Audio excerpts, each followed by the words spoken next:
आणि मी कधी अपेक्षा ठेवत नाही की कोणी आमच्या उपकाराची जाणीव ठेवावी. आम्ही उपकार करून सोडणारे लोक आहोत. पण तुम्हाला खात्रीशीर सांगतो आणि बाबांना स्मरून सांगतो की ज्या ज्या लोकांनी उपकार विसरले त्यांना बाबा इतकी मोठी शिक्षा देणार ज्याची फेड होऊ शकत नाही. कारण की जर उपकाराची जाणीवच तुम्ही ठेवू शकत नाही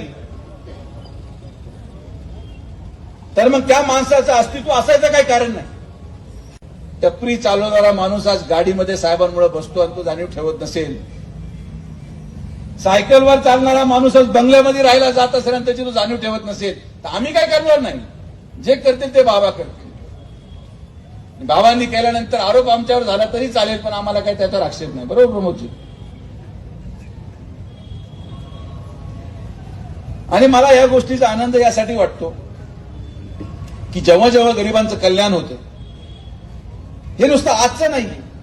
40 वर्षाची परंपरा आहे आणि याच्यामध्ये भर घालत जसं गाड्यांचं भाडं आपण कमी केलं तसं 150 कोटी रुपयाची जमीन आपण गरिबांच्या घरांसाठी फुकट देऊन टाकली आणि आता आपण घरं देणार आहोत.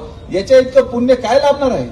त्या घरामध्ये जाणारा प्रत्येक माणूस काय म्हणणार आहे की साईबाबाच्या चरणी एवढीच प्रार्थना करेल की विखे पाटलांना कधीच अडचण येऊ नये बाबा, त्यांना तुझा आशीर्वाद राहू द्यावं.